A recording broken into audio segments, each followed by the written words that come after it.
Friends എല്ലാവർക്കും നമസ്കാരം. എല്ലാവരും കാത്തിരിക്കുന്ന നിങ്ങളുടെ ഗീതുവിൻ്റെയും ഗോവിന്ദൻ്റെയും ഇന്നത്തെ കഥയിലേക്ക് ഏവർക്കും സ്വാഗതം. എന്തായാലും നമ്മുടെ ഗീതുവും ഗോവിന്ദും പെട്ടിങ്ങനെ നിൽക്കുകയാണ്. പുറത്താണെങ്കിൽ ആൾക്കാർ ഭദ്രനും കൂടിയിട്ട് കഥക് തല്ലിപ്പൊളിക്കാനുള്ള പരിപാടിയിലാണ്. അവസാനം തല്ലിപ്പൊളിക്കരുത്, കള്ള സഹോദരന്മാരെ, നിങ്ങളെ ആരും ഒന്നും ചെയ്യില്ല, നിങ്ങൾ വാതിൽ തുറന്ന് പുറത്തേക്ക് ഇറങ്ങി രക്ഷപ്പെട്ടോളൂ എന്നൊക്കെ ഭദ്രൻ നിന്ന് പറയാട്ടോ. അങ്ങനെ ഗീതുവിനെയും കൊണ്ട് ഗീതുവിനെ മുന്നിൽ നിർത്തി തന്നെ ഗോവിന്ദ് വരികയാണ് കഥക് തുറക്കാനായിട്ട്. കഥക് തുറക്കുന്ന സൗണ്ട് കേട്ട് കഴിഞ്ഞപ്പോഴേക്കും തുറക്കാൻ ശ്രമിക്കുന്നുണ്ട് അകത്തുനിന്ന്. ഇപ്പം തന്നെ അടിച്ചോണം എന്നൊക്കെ അവർ പതുക്കെ കുശൂശ് പറഞ്ഞുകൊണ്ട് ഇങ്ങനെ ഇരിക്കുക കേട്ടോ. എന്തായാലും കഥക് പതുക്കെ അങ്ങ് തുറന്നു നോക്കിയതും ഭദ്രന് മനസ്സിലായി അത് മറ്റാരും അല്ല തൻ്റെ മകളാണ് എന്ന്. എല്ലാവരും കൂടി തല്ലാനായിട്ട് വന്നപ്പോൾ അയ്യോ തല്ലല്ലേ, ഇതെൻ്റെ മോളാണേ എന്ന് ഭദ്രൻ പറയുകയാണ്. മാത്രമല്ല ആ മോളുടെ പുറകിൽ നിന്ന് ഇതാ വേറൊരാളൂടെ, ഇതാരാ ഇത് എന്ന് നാട്ടുകാർ. അപ്പോഴേക്കും ഭദ്രൻ പറഞ്ഞു, ഇതെൻ്റെ മരുമോനാ, വിരുന്നിന് വന്നതാ രണ്ടുപേരും കൂടി, നിങ്ങൾ പൊക്കോ, ആള് മാറിപ്പോയതാ. അങ്ങനെ നാട്ടുകാരങ്ങ് പോവാണ്. അച്ഛൻ എന്തിനാ ഇവരെയൊക്കെ വിളിച്ചോണ്ട് വന്നത് എന്നിങ്ങനെ മോള് ചോദിച്ചു കഴിഞ്ഞപ്പോഴേക്കും, അല്ല എനിക്കറിയാവോ, ഈ കാറ് ഈ ഗോവിന്ദിൻ്റെ മരുമോൻ്റെ അല്ലല്ലോ. അപ്പോൾ ഒരു സംശയം, ഈ വല്ല കള്ളന്മാരും കാറുമായിട്ട് വന്നതാണോ എന്ന്.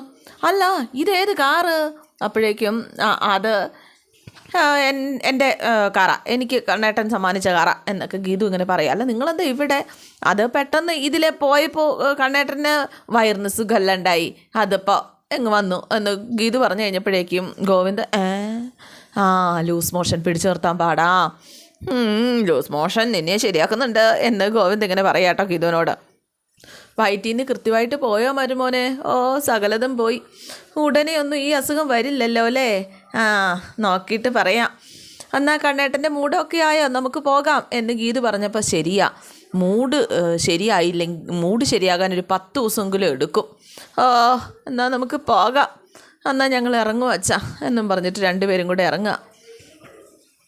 നിനക്ക് വേറൊരു അസുഖം പറയാൻ തോന്നിയില്ലേ എന്നൊക്കെ ഗോവിന്ദ് ഇങ്ങനെ ഗീതുവിനോട് രഹസ്യമായിട്ട് ചോദിക്കുക. സന്ദർഭത്തിനനുസരിച്ച് ഈ അസുഖമല്ലേ ഉള്ളൂ, ഞാനെന്ത് പറയാനാ, നീ വീട്ടിലേക്ക് ബാക്കി ഞാൻ അവിടെ ചെന്നിട്ട് പറയാം എന്ന് പറഞ്ഞിട്ട് ഗോവിന്ദ് കാറെടുക്കുക. എന്തായാലും നമ്മുടെ ഭദ്രന് മനസ്സിലായി ഇത് വെറും വയറിൻ്റെ പ്രശ്നമല്ല, എന്നെക്കുറിച്ചുള്ള എന്തോ രഹസ്യം ചോർത്താനുള്ള വരവാ. എന്തായാലും ഭദ്രൻ നേരെ രാധികാമ്മയെ വിളിച്ച് കാര്യം പറയാണ് കേട്ടോ. രാധികാമ്മ ഇതൊക്കെ കേട്ട് കഴിഞ്ഞപ്പോഴേക്കും എന്തിനാ വന്നേന്നാ പറഞ്ഞത്? അവന് ലൂസ് മോഷനാന്നാ പറഞ്ഞത്, അതിനു വേണ്ടി വന്നതെന്നൊക്കെയാണ്. പക്ഷെ അതല്ല, അനാർക്കലിയും ഞാനും തമ്മിലുള്ള എന്തെങ്കിലും വിവരം കിട്ടുമോ അറിയാൻ വേണ്ടി അവർ വന്നതാണ് എന്നൊക്കെ പറഞ്ഞു കഴിഞ്ഞപ്പോഴേക്കും ലൂസ് മോഷനാണോ എന്നിങ്ങനെ രാധികമ്മ ചോദിക്കും. അപ്പോൾ തലേദിവസം ലൂസ് മോഷനാണെന്ന് പറഞ്ഞല്ലോ, അങ്ങനെയാണെങ്കിൽ ലൂസ് മോഷൻ തന്നെ ആയിരിക്കും. കാരണം ഇന്നലെ ഇവിടെ ഉണ്ടായിരുന്നു, ഗുളിക ഞാൻ കൊടുത്തതാണ്, പക്ഷേ മാറി കാണില്ല എന്നും പറഞ്ഞ് രാധികാമ്മയെ ആശ്വസിക്കുകയാണ്, ലൂസ് മോഷനാണ്, വേറൊന്നും അല്ല എന്ന്. എന്തായാലും രാധികാമ്മ ഇത് പറഞ്ഞു കഴിഞ്ഞപ്പോഴേക്കും ഭദ്രനും ആശ്വാസമായി. സമാധാനമായി. ഞാൻ ഓർത്തിനി എൻ്റെ എന്തെങ്കിലും രഹസ്യം കണ്ടെത്താൻ വന്നതായിരിക്കുമെന്ന്. സമാധാനമായിട്ട് ഇനി ഒന്ന് കിടന്നുറങ്ങാമല്ലോ എന്നും പറഞ്ഞു ഭദ്രൻ. പക്ഷേ ഒരു കാര്യം നമ്മുടെ രാധയ്ക്ക് മനസ്സിലായി, ഇവിടെ നിന്ന് 2 കാറിൽ പുറപ്പെട്ട ഗീതുവും ഗോവിന്ദും വീണ്ടും ഒരുമിച്ച് സഞ്ചരിക്കാൻ തുടങ്ങിയിരിക്കുന്നു. അത് രണ്ടാക്കേണ്ടിയിരിക്കുന്നു. എന്തായാലും രാത്രി ആയി കഴിഞ്ഞപ്പോഴേക്കും നമ്മുടെ ഗീതുവും ഗോവിന്ദും രാത്രി ഒരുമിച്ച് പുറത്തിങ്ങനെ കാണുക കേട്ടോ. വീട്ടുകാരറിയാതെ മതിലയാടി വരുന്ന കാമുകയും പോലെ ഇപ്പം രണ്ടുപേരും കൂടെ കാണണേ എന്ന് ഗീതു ഇങ്ങനെ പറഞ്ഞപ്പോഴേക്കും ഇതിപ്പോൾ എന്ത് ചെയ്യാൻ പറ്റും, നമുക്ക് 2 കാമുകന്മാരാകാൻ പറ്റുന്നുണ്ടല്ലോ, അതിൽ സന്തോഷിക്കല്ലേ വേണ്ടത്. പറഞ്ഞിട്ട് കാര്യമില്ല എന്ന് നമ്മുടെ ഗീതു. ചെറുപ്പത്തിലെ തന്നെ അനിയത്തിയും രണ്ടാനമ്മയും നിലയ്ക്ക് നിർത്തണമായിരുന്നു, അല്ലെങ്കിൽ വയസ്സാം കാലത്ത് ഇങ്ങനെയൊക്കെ അനുഭവിക്കേണ്ടി വരും. അതിന് വയസ്സായത് നിനക്കല്ലേ, എനിക്കല്ലല്ലോ. പിന്നെ നിങ്ങൾക്ക് വയസ്സായില്ല, നിങ്ങൾക്കല്ല വയസ്സായത്, നിങ്ങൾക്ക് നിത്യ യൗവനാണല്ലോ. ജരാനരകൾ ഏൽക്കാതെ വികാര വിചാരങ്ങൾക്ക് യാതൊരു കുറവും വരാതെ നിത്യ കാമുകനാണല്ലോ നിങ്ങൾ, നിത്യ കാമുകൻ. ഞാൻ വെറും പടുകളവി. അപ്പം നീ അങ്ങനെയൊക്കെ തന്നെ അങ്ങോട്ട് കയറല്ലേ, ഞാൻ പറയട്ടെ, എന്നാ കാമുകൻ പറ എന്നും പറഞ്ഞ് ഗീതു ഇങ്ങനെ നിൽക്കുക കേട്ടോ. അതെ, എൻ്റെ വീടിനടുത്ത് ഒരു അപ്പൂപ്പനും അമ്മൂമ്മയും ഉണ്ടായിരുന്നേ, അവർക്ക് 2 മക്കളും ഉണ്ടായിരുന്നേ. ആണോ പെണ്ണോ എന്ന് ഗീതി ചോദിച്ചപ്പോഴേക്കും അത് മക്കൾ എന്തെങ്കിലും ആയിക്കോട്ടെ, 2 മക്കളുണ്ടായിരുന്നു. എന്നിട്ടോ ആ മക്കൾ തമ്മിൽ ഓരോരോ കാര്യങ്ങളൊക്കെ പറഞ്ഞ് എന്നും വഴക്കുണ്ടാക്കും. ഒടുവിൽ ഒരാൾ അച്ഛനെയും ഒരാൾ അമ്മയെയും കൊണ്ടുപോയി. അങ്ങനെ 2 പേരും 2 ഇടത്തായി, അവർക്ക് പരസ്പരം കാണാൻ പോലും കഴിയില്ലെന്നായി. അതിന് അവരൊരു സൂത്രം കണ്ടുപിടിച്ചു. രാവിലെ 2 ആളും അമ്പലത്തിൽ പോകാനെന്നും പറഞ്ഞ് ഇറങ്ങി 2 പേരും കൂടെ ഒരുമിച്ച് കാണും, സംസാരിക്കും. അപ്പോൾ ഗീതു പറഞ്ഞു, ഇതിപ്പോൾ ഏതാണ്ട് അതേ അവസ്ഥയിൽ തന്നെയാണ്. മക്കളല്ല, മക്കളാവോ ഇല്ല. നമ്മുടെ മക്കൾ രണ്ടാക്കുന്ന ഒരിക്കലും പേടിക്കണ്ട. അതെന്താ എത്ര ഉറപ്പ്? ഇങ്ങനെ പോയാൽ മൂക്കി പല്ല് വന്നാലും നമ്മുടെ ആദ്യരാത്രി നടക്കാൻ പോണില്ല. അപ്പം പിന്നെ നമുക്ക് മക്കളും ഉണ്ടാവില്ലല്ലോ എന്ന് ഗീതുവിൻ്റെ പറച്ചിൽ കേട്ട് ഗോവിന്ദ് കണ്ണു തള്ളി നിൽക്കുക. പിന്നെ നമ്മളെ പിരിക്കാൻ വരുന്നത് മിക്കവാറും അത് വരുണേട്ടൻ്റെയും പ്രിയയുടെയൊക്കെ മക്കളായിരിക്കും. അപ്പോഴും മന്ദരയെപ്പോലെ പടുകിളവിയായി സ്വഭാവത്തിന് ഒരു മാറ്റം വരാതെ നിങ്ങളുടെ രാജികാമ ഇവിടെ തന്നെ ഉണ്ടാകും. ഇല്ല, നീ പറഞ്ഞൊന്നും നമുക്ക് സംഭവിക്കത്തില്ല. നീ നാളെ ഗസ്റ്റ് ഹൗസിൽ എൻ്റെ ചാവി എടുത്തോണ്ട് വാ, നമുക്ക് അവിടെ നടത്തായല്ല. എന്തായാലും രാധികാമ്മ ഇവർ രണ്ടുപേരും കൂടി ഇങ്ങനെ ഒരുമിച്ച് ചേർന്ന് നിൽക്കുന്നതൊക്കെ കാഞ്ചന വന്ന് രാധികാമ്മയെ കാണിച്ചു കൊടുക്കുക. നോക്ക് നോക്ക് നോക്ക് നോക്ക്, അങ്ങോട്ട് നോക്കിയാൽ രണ്ടുപേരും കൂടി എന്തൊക്കെയോ പ്ലാൻ ചെയ്യുന്നുണ്ട്. രണ്ടുപേരുടെ ആ ഒരു സംസാരമൊക്കെ കണ്ടുകൊണ്ട് രാധികാമ്മയ്ക്ക് കലി വരുന്നുണ്ട്. രണ്ടുപേരും ചേർന്ന് നിന്നാണ് സംസാരിക്കുന്നത്. എന്തായാലും നമ്മുടെ പ്രിയ ടി വിയും കണ്ടുകൊണ്ടൊക്കെ ഇരിക്കുകയാണ്. ആ സമയത്ത് രാധികാമ്മ കാഞ്ചനയും കൂടെ ഇറങ്ങി വരിക പ്രിയയോട് ഈ കാര്യങ്ങൾ അറിയിക്കാൻ വേണ്ടി. കണ്ണനും ഗീതവും കൂടി പുറത്ത് തനിച്ച് നിന്ന് സംസാരിക്കാനും കൊഞ്ചിക്കൊഴയാനും തുടങ്ങിയിട്ട് മണിക്കൂർ ഒന്നായി. നീ വല്ലതും കണ്ടായിരുന്നോ അത്? അപ്പോഴേക്കും പ്രിയ പറഞ്ഞു 1.5. എന്താ 1.5 മണിക്കൂറായിന്ന് പ്രിയ പറഞ്ഞു കേട്ട് രാധിക ഞെട്ടി. അപ്പം നീ ഇതൊന്നും കാണുന്നില്ലേ? കാണുന്നുണ്ടല്ലോ, സമയം പറഞ്ഞത്. അവർക്ക് പരസ്പരം സംസാരിക്കാനുള്ള അവസരം അവർക്ക് ഉണ്ടാക്കി കൊടുത്തതും ഞാൻ തന്നെയാണ്, അതും അവരറിയാതെ. അന്നേരം രാധികാമ്മ ഞെട്ടി നിൽക്കുക കേട്ടോ. എൻ്റെ പൊന്നമ്മേ, അവർക്ക് പരസ്പരം സ്നേഹമുണ്ടെങ്കിൽ അവരെത്രയും വേഗം അത് തിരിച്ചറിയട്ടെ. അമ്മ ഈ കാഞ്ചനാക്കയെ പോലെ ഒളിഞ്ഞു നോക്കാതെ അമ്മയുടെ ജോലി നോക്കിപ്പോ. എടീ ദേ, ഇനി അതല്ല, ഒളിഞ്ഞു നോക്കിയേ പറ്റുമെന്നുണ്ടെങ്കിൽ കുറച്ചുകൂടെ ചെന്ന് ഒളിഞ്ഞു നോക്കുക. അപ്പോൾ അവർ പറയുന്നത് എന്താണെന്ന് കേൾക്കാമല്ലോ. അവർ കാണുകയും കൂടെ ചെയ്യട്ടെ. കയറിപ്പോ എൻ്റെ അമ്മ എന്നും പറഞ്ഞ് പ്രിയയുടെ വാട് നോക്കിപ്പോയി കേട്ടോ. അപ്പോൾ കാഞ്ചന പറഞ്ഞു ഇതിൻ്റെ കുറവും കൂടെ ഉണ്ടായിരുന്നുള്ളൂ, ഇപ്പം എല്ലാം ശരിയായി പോച്ച്. മാമിയുടെ ഒളിഞ്ഞോട്ടത്തെ പറ്റി എല്ലാവരും എപ്പോഴും പറയും. ഇപ്പോൾ പ്രിയ മോള് കൂടി പറഞ്ഞാച്ച്. നീ ഞാൻ ഒളിഞ്ഞു നോക്കണോ വേണ്ടയോ എന്ന് ഞാൻ തീരുമാനിച്ചോളാം, ആരും അതിലിടപെടേണ്ട കാര്യമില്ല. അല്ല, എന്നോട് സൂടാവണേ എന്തിന്? എനിക്ക് കിട്ടിയ ഇൻഫർമേഷനൊക്കെ സത്യം. ആ ഇൻഫർമേഷനൊക്കെ ഞാൻ മാമിക്ക് ചൊല്ലിത്തരുന്നില്ലേ എന്നൊക്കെ ചോദിച്ചപ്പോഴേക്കും നീ കറക്റ്റായിട്ട് ഇൻഫർമേഷൻ തരാത്തോണ്ടല്ലേ എനിക്കിങ്ങനെ ഒളിഞ്ഞു നോക്കേണ്ടി വരുന്നത്. മനസ്സിലായോട് നിനക്ക്? മനസ്സിലായി മാമി. എന്നാ നീ ചെന്ന് പുതിയ ഒളിഞ്ഞോട്ടത്തിനുള്ള വഴി നോക്ക്. അവരെന്താ പറയണേന്നോ ഒന്ന് നോക്ക്, അവരുടെ പ്ലാൻ ഒന്ന് മനസ്സിലാക്കുക. അപ്പോൾ കാഞ്ചന പോകാൻ തുടങ്ങുക. അതെ, പിന്നെ ഒരു കാര്യം ഇവിടെ. എന്താ? നീ കേട്ടാൽ മാത്രം പോരാ, അത് അവരുടെ സംസാരം വീഡിയോയിൽ പകർത്തുകയും വേണം. ഓ ശരി മാമി, അവരെന്താ പറഞ്ഞതെന്ന് എനിക്ക് കാണുകയും വേണം എന്നിങ്ങനെ പറയുകയാണ്.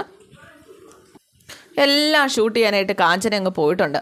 ഇതേ സമയം നമ്മുടെ ഗീതവും ഗോവിന്ദും കൂടി സംസാരിച്ചുകൊണ്ട് ഇങ്ങനെ നിൽക്കുക കേട്ടോ. എന്തായാലും നമ്മുടെ തീവ്ര പ്രണയം പ്രിയയെ ബോധ്യപ്പെടണം. ഇനി അവൾ വിചാരിച്ചാലേ ഇതിനൊക്കെ ഒരു മാറ്റം ഉണ്ടാവുള്ളൂ. അപ്പോഴേക്കും പ്രിയയ്ക്ക് അറിയാമെന്ന് തോന്നുന്നു. രേഖയും രഞ്ജുവൊക്കെ നമ്മളെക്കുറിച്ച് പ്രിയയോട് സംസാരിക്കുന്നുണ്ട്, നമ്മളെ ഒരുമിപ്പിക്കാൻ നോക്കുന്നുണ്ട്.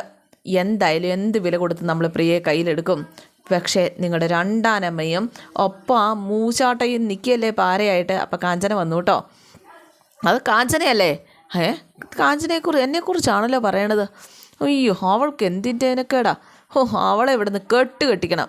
അയ്യോ, എന്നെ കെട്ടിക്കണ കാര്യമാണല്ലോ. അയ്യോ, നോക്കാം എന്താണ് എന്നൊക്കെ പറഞ്ഞ് കാഞ്ചന കേട്ടോണ്ട് നിൽക്കുകയാണേ. അതേനെ, അതെ, അവളെ ഉണ്ടല്ലോ ജയിലിൽ കയറ്റി ഒരു 2 ഇടി കൊടുത്താലോ എന്നിങ്ങനെ നോക്കിയപ്പോൾ കാഞ്ചന ഞെട്ടിപ്പോട്ടോ. എന്തായാലും എൻ്റെ അമ്മ ഡിസ്ചാർജ് ചെയ്ത് വീട്ടിൽ വന്നു കഴിയുമ്പോഴേക്കും അവിടുത്തെ ജോലി മൊത്തം അവളെ ഏൽപ്പിക്കുക, പണിയെടുത്ത് അവളുടെ നടു ഓടിക്കുക. എന്തായാലും അപ്പം നമ്മൾ തല്ലി ഓടിച്ചതെന്ന് പറയുകയില്ല. അയ്യോ കടവുളേ എന്നെപ്പറ്റിയാണല്ലോ പറയുന്നത്. എൻ്റെ നടു ഓടിക്കാനായിട്ട് ഇപ്പം ശരിയാക്കി തരാം ഞാൻ എന്നൊക്കെ പറഞ്ഞ് കാഞ്ചന. നമ്മുടെ ഈ സ്നേഹം പ്രിയയെ ബോധ്യപ്പെടുത്തണം. അതിന് എന്താ ചെയ്യാൻ പറ്റുന്നതെന്ന് ആലോചിക്കുക. അപ്പോൾ ഉഗ്രനൊരു ഐഡിയ ഉണ്ടെന്ന് ഗോവിന്ദ് ഇങ്ങനെ പറയുക കേട്ടോ. ഐഡിയോ? അങ്ങനെയാണെങ്കിൽ അത് കേൾക്കാമല്ലോ എന്നൊക്കെ പറഞ്ഞിട്ട് കാഞ്ചന ചെവി കുറിപ്പിക്കുക. പക്ഷെ ഒന്നും കാണുന്നില്ല, കേൾക്കുന്നില്ല കേട്ടോ. എന്തായാലും അത് വീഡിയോ എടുക്കുന്നുണ്ട് നമ്മുടെ കാഞ്ചന. പിന്നെ കാണിക്കുന്നത് നമ്മുടെ ഗോവിന്ദ് ഉറങ്ങാനായിട്ട് വന്നിങ്ങനെ കട്ടിലേക്ക് ഇങ്ങനെ ഇരിക്കുകയാണ്. അപ്പോൾ അയ്യപ്പൻ നായർ വന്നിട്ട് പറഞ്ഞു, അതേ കുഞ്ഞെ, നിങ്ങൾ തമ്മിൽ എല്ലാം തുറന്നു പറഞ്ഞതല്ലേ, നിങ്ങൾക്ക് തമ്മിൽ പരസ്പരം പിരിയാൻ കഴിയില്ലെന്ന് മനസ്സിലായില്ലേ, പിന്നെ എന്തിനാ ഇങ്ങനെ 2 മുറി കഴിയുന്നത്, അതിൻ്റെ ആവശ്യം എന്താ? അപ്പോഴേക്കും നമ്മുടെ ഗോവിന്ദു ആകെ സങ്കടത്തോട് പറഞ്ഞൊരു പ്രത്യേക സാഹചര്യത്തിൽ അതൊക്കെ സംഭവിച്ചു പോയി അയ്യപ്പേട്ട. സംഭവിച്ചതല്ല, സംഭവിപ്പിച്ചതല്ലേ രാധികാമ്മ. എന്ന് അയ്യപ്പൻ നായർ ഇങ്ങനെ ചോദിക്കുക. ഞാനിത് സമ്മതിക്കില്ല. ഈ സമയത്ത് മിണ്ടാതിരുന്ന മാധവമോരുടെ ആത്മാവ് പോലും എന്നോട് പൊറുക്കില്ല. വേണ്ട അയ്യപ്പേട്ട, കാത്തിരിക്കാൻ ഞാനും ഗീതവും തയ്യാറാണ്. പിന്നെന്താ കുഴപ്പം? പക്ഷെ കാത്തിരിക്കാൻ ഞാൻ തയ്യാറല്ല കുഞ്ഞെ. ഈ രാധികാമ്മയുടെ മുഖത്ത് നോക്കി 2 എണ്ണം പറയട്ടെ. അതുവഴി ഞാൻ തീർത്ഥാടനത്തിന് പോവാം അങ്ങോട്ട്. അതെന്തിനാ തീർത്ഥാടനത്തിന് പോണത്? അല്ല, പറഞ്ഞു കഴിഞ്ഞാൽ രാധികാമ്മ പിന്നെ എന്നെ വെച്ചേക്കില്ലല്ലോ, എന്നെ പറപ്പിക്കൂലേ. അതിനു മുമ്പ് ഞാനങ്ങ് പറക്കും. അയ്യപ്പേട്ടൻ വിചാരിക്കുന്ന പോലെയല്ല, പ്രിയമോളാ കൂടുതൽ പ്രശ്നം. അയ്യോ, പ്രിയമോളാണോ? എന്നാൽ കുഴപ്പമൊന്നുമില്ല, ഞാൻ പ്രിയമോളോട് സംസാരിച്ച് എല്ലാം ശരിയാക്കാം. അയ്യോ, നിങ്ങളൊന്ന് സംസാരിക്കരുത് ദയവ് ചെയ്ത്. അതെന്താ? ഒരിക്കൽ ഗീതുവിനോട് നിങ്ങൾ എന്തൊക്കെയോ പറയാനായിട്ട് പോയതല്ലേ? എന്നിട്ട് അവസാനം അവളെ ഡ്രഗ് അഡിക്റ്റ് ആക്കി. ഇതിപ്പോൾ പ്രിയോട് പറയാൻ ചെന്നാൽ അവൾ എന്നെ അണ്ടർവേൾഡ് ഡ്രോൺ ആക്കും. വേണ്ടാത്തൊന്നും പറയരുത്. ഞാനും ഗീതുവും എങ്ങനെയും ഒരു വഴി കണ്ടുപിടിച്ചോളാം. ദയവ് ഇത് ചളവാക്കരുത് എന്നും പറഞ്ഞ് കൈയും കുപ്പി പിടിച്ചുകൊണ്ടിരിക്കുകയാണ് ഗോവിന്ദ്. ഒന്ന് പോയി കിടന്നുറങ്ങാവോ? ഞാനും ഗീതവും ഒന്നിക്കുന്ന സ്വപ്നമൊക്കെ കണ്ട് ഞാനിങ്ങനെ സുഖമായിട്ട് കിടന്നുറങ്ങട്ടെ. കാത്തിരുന്ന് മനസ്സിൻ്റെ ഇഷ്ടം പറഞ്ഞപ്പോഴേക്കും പ്രിയമോള് പ്രസവിക്കാറായി. ഇനി ഒരുമിക്കുന്നത് സ്വപ്നം കണ്ട അവസാനം നിങ്ങളുടെ മൂക്കി പല്ല് വരുന്നൊരവസ്ഥ ഉണ്ടാവരുത്. ഈശ്വരാ, ഗീതു ഇത് തന്നെ പറഞ്ഞല്ലോ. നടക്കാൻ പോകുന്നതാന്ന് ഗീതുമോൾക്കറിയാം. അതുകൊണ്ടാ വെറുതെ എൻ്റെ ഉറക്കം കളഞ്ഞു എന്നും പറഞ്ഞ് അയ്യപ്പൻ നായർ അങ്ങ് പോവുക. ഇല്ല, നല്ലത് തന്നെ, ഞങ്ങൾ ഒരുമിക്കുന്ന സ്വപ്നം കൊണ്ട് തൽക്കാലം കിടന്നുറങ്ങാം എന്നും പറഞ്ഞ് പുള്ളിക്കാരൻ വലിയ കാര്യത്തിൽ പുതച്ച് മൂടി കിടന്നതാണ്. പക്ഷെ കാണുന്ന സ്വപ്നം, എൻ്റെ പൊന്നോ, ഒന്നും പറയണ്ട. അത് നാളത്തെ എപ്പിസോഡിൽ കാത്തിരിക്കുക. C you again. Thank you.